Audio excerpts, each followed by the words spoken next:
আলোচ্য বিষয় 2024 সালের সপ্তম শ্রেণীর দ্বিতীয় পর্যায়ক্রমিক মূল্যায়নের ইতিহাসের প্রশ্ন এবং তার উত্তর। তোমার দ্বিতীয় পর্যায়ক্রমিক মূল্যায়ন আগামী আগস্ট মাসে অনুষ্ঠিত হবে। এই পরীক্ষায় তোমাদের পূর্ণমান থাকবে 25 এবং নির্ধারিততম সময় হবে 50 মিনিট। তোমাদের এর আগে সেকেন্ড ইউনিট টেস্টের বাংলা এবং ভূগোলের প্রশ্ন এবং উত্তর করানো হয়ে গেছে। তোমরা যারা যারা দেখোনি তার জন্য লিঙ্ক ডেসক্রিপশন বক্সে দেওয়া থাকবে, তোমরা সেখানে দেখে নিতে পারো। তোমাদের এই প্রশ্নোত্তর পর্ব আলোচনা করার আগে বলে রাখি, তোমরা যারা চ্যানেল নতুন তারা অবশ্যই চ্যানেলটিকে সাবস্ক্রাইব করে দিও এবং পাশে থাকা বেল আইকনটি প্রেস করে দিও। এবং এই প্রশ্নোত্তর পর্ব শেষ করার পরে তোমাদের যদি মনে হয় আরও এক সেট প্রশ্ন এবং উত্তর দরকার, তোমরা কমেন্টে জানাবে, আমি তোমাদের জন্য আরও এক সেট প্রশ্ন এবং তার উত্তর নিয়ে আসবো। তো দেখে নাও তোমাদের প্রশ্নোত্তরের আগে তোমাদের সিলেবাসে ঠিক কী কী রয়েছে। দেখো, তোমাদের সেকেন্ড ইউনিট টেস্টে যেটা থাকছে দিল্লি সুলতানি, মুঘল সাম্রাজ্য, নগর, বণিক ও বাণিজ্য। এবার দিল্লি সুলতানি এখান থেকে থাকছে তোমাদের দুটো এমসিকিউ, দুটো 1 নম্বরের প্রশ্ন, একটা 2 নম্বরের প্রশ্ন, একটা 3 নম্বরের প্রশ্ন, একটা 5 নম্বরের প্রশ্ন। ঠিক একইভাবেই মুঘল সাম্রাজ্য থেকেও কিন্তু একই ডিভিশনের মার্কস থাকছে। এবং নগর, বণিক ও বাণিজ্য এখান থেকে তোমাদের যেটা এমসিকিউ থাকছে একটা, 1 নম্বর প্রশ্ন থাকছে একটা, 2 নম্বর প্রশ্ন থাকছে একটা, 3 নম্বর প্রশ্ন থাকছে একটা, 5 নম্বর প্রশ্ন থাকছে একটা। অর্থাৎ যেটা বোঝা যাচ্ছে মোট 5টা তোমাদের এমসিকিউ, 5টা 1 নম্বর প্রশ্ন, দুটো 2 নম্বর প্রশ্ন, এছাড়াও দুটো 3 নম্বর প্রশ্ন এবং একটা 5 নম্বর প্রশ্ন। তার মধ্যে দেখো এখানে অপশন থাকছে, এখানে তোমরা 2 নম্বর যে প্রশ্ন এবং 3 নম্বর প্রশ্নে এখানে তোমরা অপশন পাবে। তো আমরা এবার দেখে নেব আমাদের এই যে প্রশ্ন এবং উত্তরগুলো। তো দেখো, প্রথমে যেটা আছে সঠিক উত্তরটি বেছে নিয়ে লেখো, যে কোনো 5টি করতে বলেছে। কিতাব আল রিহলা এর রচয়িতা হলেন কে? রচয়িতা ইবন বতুতা। তারপরে দেখো, খলজি বিপ্লব ঘটেছিল 1240 নাকি 1280 নাকি 1290 নাকি 1296? তো সঠিক উত্তর হচ্ছে খলজি বিপ্লব হয়েছিল 1290 খ্রিস্টাব্দে। তারপরে প্রশ্ন, পানিপথের প্রথম যুদ্ধ হয়েছিল 1526 খ্রিস্টাব্দে। ঘ দেখো, জাহাঙ্গীরের আমলে কোন শিখ গুরুকে প্রাণদণ্ড দেওয়া হয়? এর উত্তরে তোমরা লিখবে অর্জুন। উঙ্গ দেখো, দিল্লি শহর গড়ে ওঠার ভিত্তি ছিল যমুনা নদী। এবার দেখো 2-এর দাগে চলে আসছে, নিচের প্রশ্নগুলির এক কথায় উত্তর দাও, প্রতিটি প্রশ্নের মান আছে 1 করে। আলাউদ্দিন খলজির সেনাপতির নাম কি? উত্তর লিখবে মালিক কাফুর, যার 1316 সালে মৃত্যু হয়। দিল্লি সুলতান আলাউদ্দিন খলজির একজন সেনাপতি ছিলেন।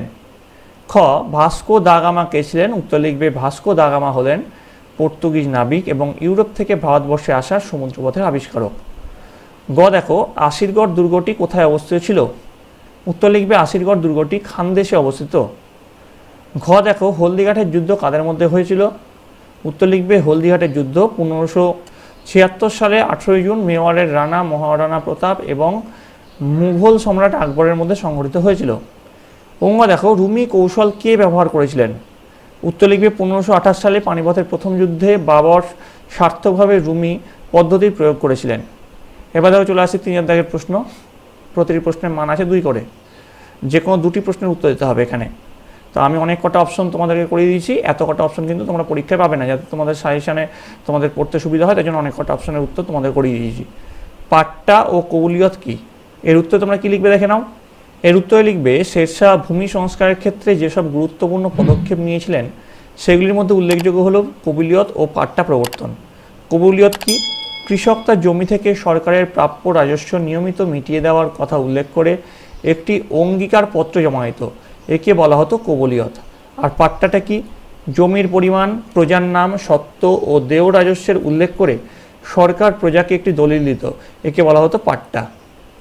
এবার দেখো খ, সুলতান ইলতুৎমিশের সামনে প্রধান যে সমস্যাগুলি ছিল তার 2টি উল্লেখ করো। উত্তর লিখে প্রথম পয়েন্ট দিবে উত্তরাধিকারী সংক্রান্ত সমস্যা। ইলতুৎমিশ ছিলেন কুতুবুদ্দিনের জামাই, তাই অনেকেই তাকে কুতুবুদ্দিনের উত্তরাধিকারী হিসাবে মেনে নেয়নি। 2 নম্বর, আমিরদের বিদ্রোহ দিয়ে লিখবে ইলতুৎমিশের সময় দিল্লি সুলতানির বিরুদ্ধে কয়েকজন আমির প্রকাশ্যে বিদ্রোহ ঘোষণা করেন আর কয়েকজন গোপনে ষড়যন্ত্রে লিপ্ত হন। এবার দেখো গ, মনসব কি? উত্তরে লিখবে মনসব একটি আরবি শব্দ, এর অর্থ উঁচু স্থান যেখানে কিছু রাখা যায়। এই শব্দটি মোগল প্রশাসনের পদ বা সম্মান বা অফিস অর্থে ব্যবহৃত হয়েছে। এই পদের অধিকারীকে মনসবদার বলা হয়। মোগল সম্রাট আকবর মনসবদারকে সমস্ত সামরিক দায়িত্ব পালনের জন্য নিযুক্ত করেন। যুদ্ধকালে এবং রাষ্ট্রের প্রয়োজনে প্রত্যেক মনসবদার তার পদমর্যাদা অনুযায়ী নির্দিষ্ট সংখ্যক সৈন্য, অশ্ব, হস্তি ইত্যাদি দ্বারা সামরিক সাহায্য প্রদানে বাধ্য থাকতেন। এবার দেখো চলে আসছি ঘয়ের যে প্রশ্ন কি আছে দেখে নাও। জাবতি কি? এর উত্তরে তোমরা লিখবে, ভারতবর্ষ ছিল কৃষি নির্ভর দেশ, তাই ভালোভাবে শাসন পরিচালনা করতে হলে ভূমি রাজস্ব ব্যবস্থার উপর নিয়ন্ত্রণ প্রয়োজন। আলাউদ্দিন খলজির আমল থেকেই রাজস্বের পরিমাণ নির্ধারণ করার জন্য জমি জরিপ করা বা মাপার ব্যবস্থা ছিল। পরে শেরশাহর সময়ও জমি মাপা হয়। আকবর নতুন করে জমি জরিপ করান। জমি জরিপের ভিত্তিতে রাজস্ব নির্ধারণ করার পদ্ধতিকে বলা হতো জাবতি। এবার দেখো খলজি বিপ্লব বলতে কি বোঝো? এর উত্তরে তোমরা লিখবে, 1290 খ্রিস্টাব্দে হিন্দুস্তানি জালালউদ্দিন ফিরোজ খলজি বলবনের বংশধরদের ক্ষমতা থেকে সরিয়ে দিয়ে সুলতান হন। এই ঘটনাকে খলজি বিপ্লব বলা হয়। এর ফলে দিল্লিতে ইলবারি তুর্কি অভিজাতদের ক্ষমতা চলে যায়। তার বদলে খলজি তুর্কি ও হিন্দুস্তানিদের ক্ষমতা বেড়ে গিয়েছিল। দেখো, আবুল ফজল ও আব্দুল কাদির বদাউনি কারা ছিলেন? এর উত্তর তোমরা কি লিখবে? আকবরের আমলের এক বিখ্যাত ঐতিহাসিক ছিলেন আবুল ফজল আল্লামি। তিনি আকবরের গুণাবলী সম্বন্ধেই লিখেছিলেন। কিন্তু যে কোনো সময়ের ইতিহাস জানতে হলে শুধু ভালো কথা জানলেই হয় না, সেই যুগের সমস্যার কথাও জানতে হয়। এই ধরনের সমালোচনা পাওয়া যায় সে যুগের আর একজন ঐতিহাসিক আবুল কাদির বদাউনির লেখায়। এরা দুজনেই মুঘল দরবারে এসেছিলেন 1574 খ্রিস্টাব্দে, কিন্তু আবুল ফজল হয়ে উঠেছিলেন আকবরের প্রিয়পাত্র। একই ঘটনায় দুই ধরনের বিবরণ পাওয়া যায় এদের দুজনের লেখায়। এবার দেখো টিকা লেখো, যে কোনো দুটি টিকা লিখতে হবে। প্রতিটি প্রশ্নের মান আছে 3 করে। কি কি টিকা এখানে দেওয়া আছে? যে কোনো দুটির মধ্যে 12 ভূঁইয়া, দিনী ইলাহি, ইকতা ব্যবস্থা, দাক্ষিণাত্য খত। তো প্রথমে চলে আসছি 12 ভূঁইয়াতে। আকবরের ছেলে ও উত্তরসূরি জাহাঙ্গীরের সময় বাংলার স্থানীয় হিন্দু জমিদার ও আফগানরা মুঘলদের বিরুদ্ধে বারবার বিদ্রোহ করেছে। এই বিদ্রোহীরা একসঙ্গে 12 ভূঁইয়া নামে পরিচিত ছিলেন। এদের মধ্যে প্রতাপাদিত্য, চাঁদ রায়, কেদার রায়, ঈশা খান প্রমুখ ছিলেন উল্লেখযোগ্য। এবার চলে আসছে দিনী ইলাহি। লিখবে, ভারতের ইতিহাসে আকবরের সবচেয়ে কালজয়ী অবদান হলো উদার ও বিচক্ষণ ধর্মনীতি। তিনি ভারতে এক জাতীয় রাষ্ট্র গঠনের রূপকার ছিলেন। 1581 খ্রিস্টাব্দে আকবর সুফিবাদের দ্বারা প্রভাবিত হয়ে সর্বধর্ম সমন্বয়ে তার ধর্মমত দিনী ইলাহি প্রচার করেন। একেশ্বরবাদী এই ধর্ম নিরামিষ ভোজন, দান, সম্রাটের জন্য সম্মান, জীবন, সম্পত্তি ত্যাগের অধিকার প্রভৃতির উপর প্রতিষ্ঠিত ছিল। তিনি সুলতানি শাসকের প্রচলিত হিন্দু বিদ্বেষ নীতির পরিবর্তে সম্প্রীতি ও সহযোগিতার নীতি গ্রহণে সচেষ্ট ছিলেন। দিন ইলাহিতে কোনো আচার অনুষ্ঠান বা কোনো পুরোহিত ছিল না। সর্বজন গ্রাহ্য কতগুলি নীতি নিয়ে এই ধর্ম গঠিত হয়েছিল। যদিও মাত্র 22 জন এই ধর্মে দীক্ষা নেন। তার মধ্যে বীরবলের নাম উল্লেখযোগ্য। ঐতিহাসিক স্মিথ দিন ইলাহিকে আকবরের চরম নির্বুদ্ধিতার নিরসন বলেছেন, কিন্তু এই অভিমত সমর্থনযোগ্য নয়, কারণ উদার মনোভাব সম্পন্ন আকবর এর মাধ্যমে সকল ধর্মের মধ্যে শান্তিপূর্ণ সহাবস্থান কুল বজায় রাখতে চেয়েছিলেন। ভারতে মুঘল সাম্রাজ্য সুদৃঢ় করার জন্য এই নীতির উপযোগিতা সন্দেহাতীত। এবার চলে আসি পরবর্তী ইকতা ব্যবস্থা। ইকতা ব্যবস্থা লিখবে, সুলতানরা ক্রমাগত রাজ্য জয় করায় সাম্রাজ্যের আয়তন বেড়ে যাওয়ায় সুলতানরা যেসব রাজ্য জয় করতেন সেই রাজ্যগুলির দায়িত্ব একজন সামরিক নেতার উপর দেওয়া হতো। এই রাজ্যগুলিকে এক একটি প্রদেশের মতো ধরে নেওয়া হতো। এগুলিকে বলা হতো ইকতা। ইকতার দায়িত্বে যিনি থাকতেন তাকে বলা হতো ইকতাদার বা মুক্তি বা ওয়ালি। চলে আসছি দাক্ষিণাত্য খত। বাদশাহ ঔরঙ্গজেব দাক্ষিণাত্যের রাজ্যগুলি ও মারাঠা নেতা শিবাজিকে দমন করার জন্য রাজধানী ছেড়ে প্রায় 25 বছর দক্ষিণ ভারতে কাটিয়েছিলেন, কিন্তু বাদশাহ যা ভেবেছিলেন তা হলো না। এর ফলে মোগলদের অনেক আর্থিক ক্ষতি হলো। স্যার যদুনাথ সরকার একে দাক্ষিণাত্য খত বলে অভিহিত করেছেন। ঔরঙ্গজেবের মৃত্যুর পর মুঘল সাম্রাজ্যের পতনে এই দাক্ষিণাত্য খত অনেকাংশেই দায়ী ছিল। চলে আসছি 5 নম্বর। নিচের যে কোনো একটি প্রশ্নের উত্তর লেখো। মুঘল সাম্রাজ্যের প্রকৃত প্রতিষ্ঠাতা হিসাবে আকবরের কৃতিত্ব আলোচনা করো। উত্তরে লিখবে, আকবর সিংহাসনের আরোহণের পর একটানা 40 বছর ধরে বিভিন্ন রাজ্য জয় করে বিশাল সাম্রাজ্য গড়ে তুলেছিলেন। ঐতিহাসিক শ্রীমতী বেভারিজ তাই আকবরকে ঘোর সাম্রাজ্যবাদী রূপে চিহ্নিত করে বলেছেন, আকবর ছিলেন এমন এক শক্তিশালী ও বলিষ্ঠ সাম্রাজ্যবাদী যা সাম্রাজ্যবাদী সূর্যলোকের কাছে ডালহৌসি সাম্রাজ্যবাদী তারকা অতি ম্লান। রাজ্য জয়। আকবর তার বাল্য অভিভাবক বৈরাম খাঁর সাহায্য নিয়ে পানিপথের দ্বিতীয় যুদ্ধে আদিল শাহের হিন্দু সেনাপতি হিমুকে পরাস্ত করে দিল্লি ও আগ্রা দখল করেন। বৈরাম খাঁর অভিভাবকত্ব ও সাহায্য নিয়ে আকবর 4 বছরের মধ্যে আজমের, জৌনপুর, গোয়ালিয়র জয় করেন। গন্ডোয়ানা ছিল মধ্যপ্রদেশের একটি ছোট্ট রাজ্য। এর রাজধানী ছিল জব্বলপুরের গড়কাটাতে। হঠাৎ আকবরের বিনা অনুমতিতে তার সেনাপতি আসফ খাঁ গন্ডোয়ানা রাজ্য আক্রমণ করে বীর নারায়ণকে হত্যা করলে রানী দুর্গাবতী অপমানে আত্মহত্যা করেন। ফলে আকবর দলপত শাহের বংশধর চন্দ্রধর শাহকে গন্ডোয়ানার সিংহাসনে বসিয়ে তাকে বশ্যতা স্বীকারে বাধ্য করেন। রাজপুত নীতি। চিতোরের পতনের ফলে রণথম্বরের রানা সুরজন রায় আকবরের সঙ্গে যুদ্ধ করা বৃথা ভেবে 1569 খ্রিস্টাব্দের ফেব্রুয়ারিতে আকবরের কাছে বশ্যতা স্বীকার করেন। তারপর 1569 খ্রিস্টাব্দে আগস্ট মাসে কালিঞ্জরের শাসকও আকবরের কাছে বশ্যতা স্বীকার করেন।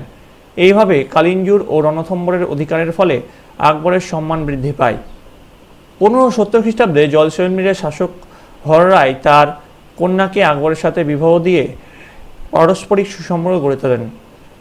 1576 খ্রিস্টাব্দে হলদিঘাটের যুদ্ধে আকবরের সেনাপতি মানসিংহ মেবারের রানা প্রতাপ সিংহকে পরাস্ত করলে মেবার মোগলদের অধীন হয়। 1576 খ্রিস্টাব্দে দাউদ খাঁকে রাজমহলের যুদ্ধে পরাস্ত করেন এবং তার স্বেচ্ছায় ধর্মান্তরিত ব্রাহ্মণ সেনাপতি কালাপাহাড় গুরুতর আহত হন। বন্দি দাউদকে নিয়ে গিয়ে তোডরমল তাকে হত্যা করেন। এখানে কিছু কিছু ছোটো ছোটো প্রিন্টিং মিস্টেক আছে, এগুলো তোমরা একটু ঠিক করে নেবে। 12 ভূঁইয়া সমস্যা। 1576 খ্রিস্টাব্দে বাংলা ও বিহার মোগল সাম্রাজ্যযুক্ত হলেও বাংলা হিন্দু মুসলিম বহু জমিদার চাঁদ রায়, কেদার রায়, প্রতাপাদিত্য, ইশাখা, মুশাখা প্রমুখ মোগলদের বিরুদ্ধে বিদ্রোহ করেন। এরা বাংলার বিখ্যাত 12 ভূঁইয়া নামে পরিচিত। আকবরের সেনাপতি মানসিংহ 12 ভূঁইয়াদের পরাস্ত করেন বাংলায় শান্তি স্থাপন করেছিলেন। তার জীবনের শেষ যুদ্ধ হলো আসিরগড় যুদ্ধ। এটাও কিন্তু তোমাদের এমসিকিউতে আসতে পারে। আকবরের ধর্মনীতি দেখো, ধর্ম সহিষ্ণু ও উদার মনোভাবাপন্ন আকবর আধ্যাত্মিক সংকট নিরসনের জন্য দার উল ইসলাম ও দার উল হার্ব এর দেশ ভারতকে সলহৈকল বা ধর্ম সহিষ্ণুতার দেশে পরিণত করেছিলেন। প্রথমে তীর্থকর ও পরে 1564 খ্রিস্টাব্দে তিনি হিন্দুদের ওপর থেকে জিজিয়া কর তুলে নেন। তারপর দেখো দিন-ই ইলাহি, এটা তোমরা টিকা হিসেবে এর আগে পড়েছো, একবার দেখে নাও। আগ্রার কাছে ফতেপুর সিক্রিতে 1575 থেকে 76 খ্রিস্টাব্দে ইবাদতখানা গঠনের পর তার ধর্মীয় ভাবান্তর ঘটে। তাই 1578 খ্রিস্টাব্দে অক্টোবরে ইবাদতখানাতে হিন্দু পণ্ডিত পুরুষোত্তম, জৈনগুরু বিজয় সেন সুরি, হরিবিজয় সুরি, জেসুইট পন্থিত ফাদার মনসারেট, অ্যাকোয়াভাইবা, জরাথ্রুষ্টপন্থী, বৌদ্ধ, নাস্তিক, শিয়া ও সুন্নিপন্থী মুসলিম প্রভৃতি সব ধর্মের পণ্ডিত ও শাস্ত্রজ্ঞদের আমন্ত্রণ জানান। 1578 খ্রিস্টাব্দে তিনি মাংস খাদ্য তালিকা থেকে বাদ দেন। 1579 খ্রিস্টাব্দে 2 সেপ্টেম্বর এক মাহজার নামায় আকবর নিজেকে কোরআনের চূড়ান্ত ব্যাখ্যাকার বলে ঘোষণা করেন। 1582 খ্রিস্টাব্দে আকবর 94 ইলাহি বা সর্বধর্মের সারবস্তু বা পবিত্র ধর্মমত প্রচার করেন। তিনি রাজপুতদের আগে যুদ্ধনীতি এড়িয়ে বৈবাহিক ও গুরুত্বপূর্ণ সুসম্পর্ক গড়ে তোলেন। আকবর নিজেই বিয়ে করেন বিহারীমলের কন্যা যোধাবাই ও পুত্র সেলিমকে ভগবান দাসের কন্যা মানবাইয়ের সাথে বিয়ে দেন। মানসিংকে 10,000 মনসব দিয়েছিলেন। এবার দেখো 6 নম্বরে যে প্রশ্ন, আলাউদ্দিন খলজির বাজারদর নিয়ন্ত্রণ সম্পর্কে যা জানো লেখো। উত্তর লিখবে ভূমিকা। আলাউদ্দিন খলজির অর্থনৈতিক পরীক্ষা নিরীক্ষা ও সংস্কারগুলির মধ্যে সবচেয়ে উল্লেখযোগ্য ছিল দ্রব্যমূল্য নিয়ন্ত্রণ বা বাজারদর নিয়ন্ত্রণ।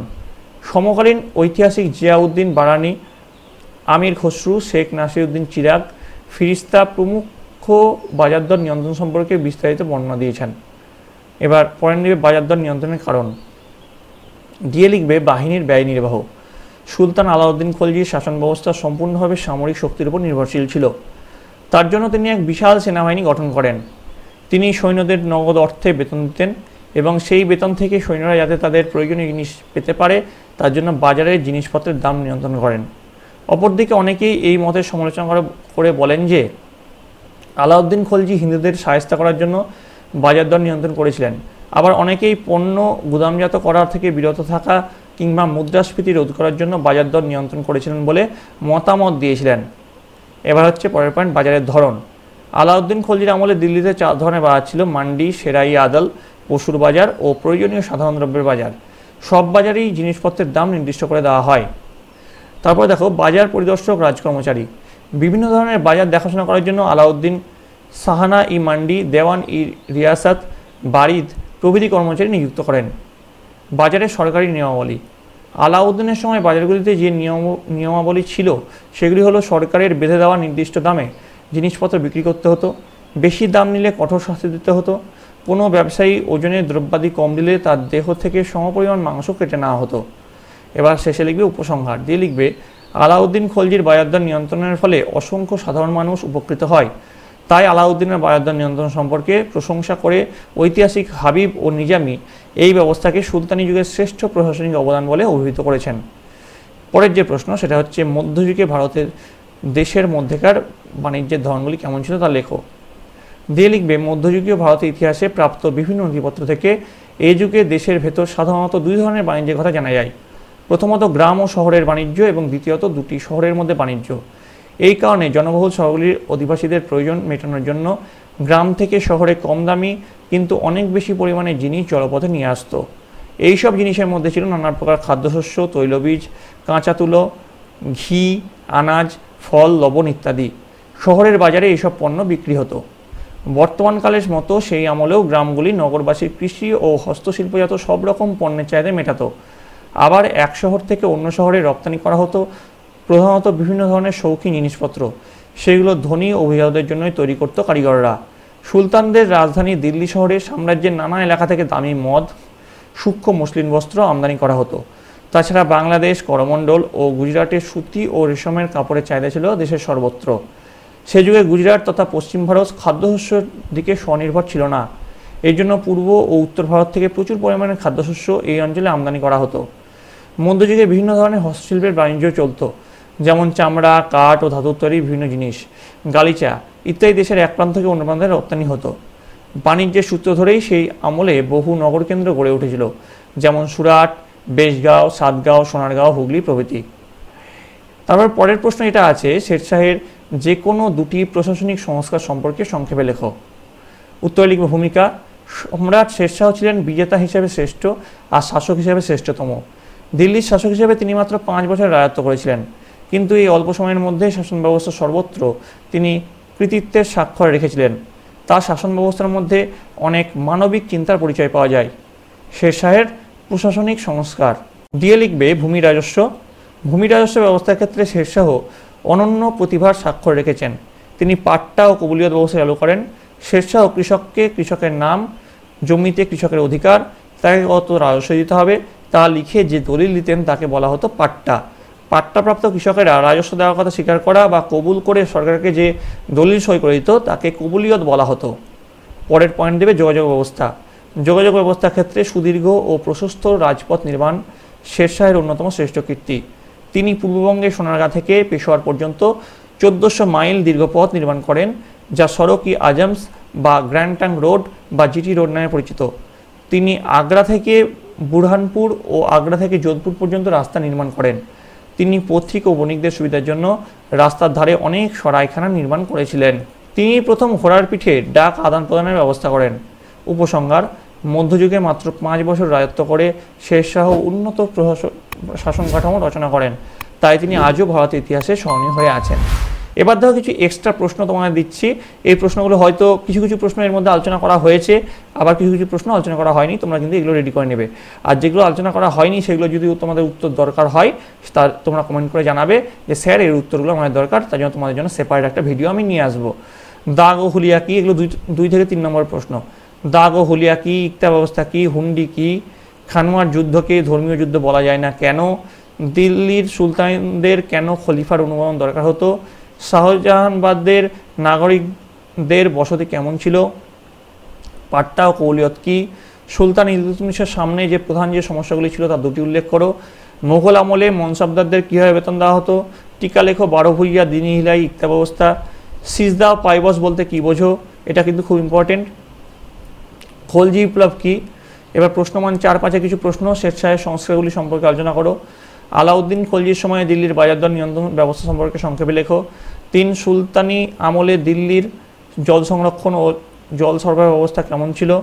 4 মুঘল সাম্রাজ্যের প্রকৃত প্রতিষ্ঠাতা হিসাবে আকবরের কৃতিত্ব আলোচনা করো। 5 মধ্যযুগে ভারতে দেশের মধ্যেকার বাণিজ্যের ধরনগুলি কেমন ছিল তা লেখো। এবার প্রশ্নমান 1, কিতাবুল রিহলা গ্রন্থের রচয়িতা কে। খলজি বিপ্লব কবে হয়েছিল। পানিপথের প্রথম যুদ্ধ কবে হয়েছিল। জাহাঙ্গীরের আমলে কোন শিখগুলিকে গুরুকে প্রাণদণ্ড দেওয়া হয়।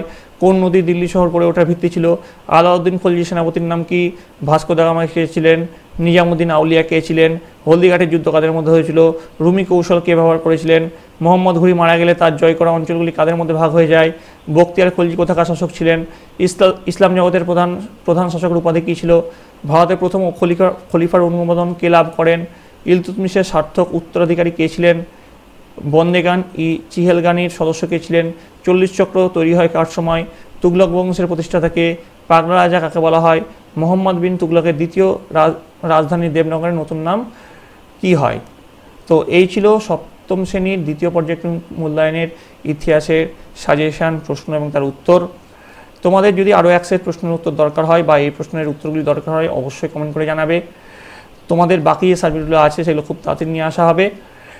আর পরীক্ষা আসতে বেশি সময় নেই। আর এইটাই যে হুবহু তোমাদের পরীক্ষা আসবে তারও কোনো মানে নেই। তোমাদের এই টাইপের প্রশ্ন আসতে পারে এবং তোমরা যদি তোমাদের পাঠ্য বইটা খুঁটিয়ে পড়ো তাহলে তোমাদের পরীক্ষায় 100% সাফল্য নিশ্চিত। তোমরা সকলে ভালো করে মন দিয়ে পড়ো। তোমরা সকলে ভালো থাকবে, তোমরা সকলে সুস্থ থাকবে।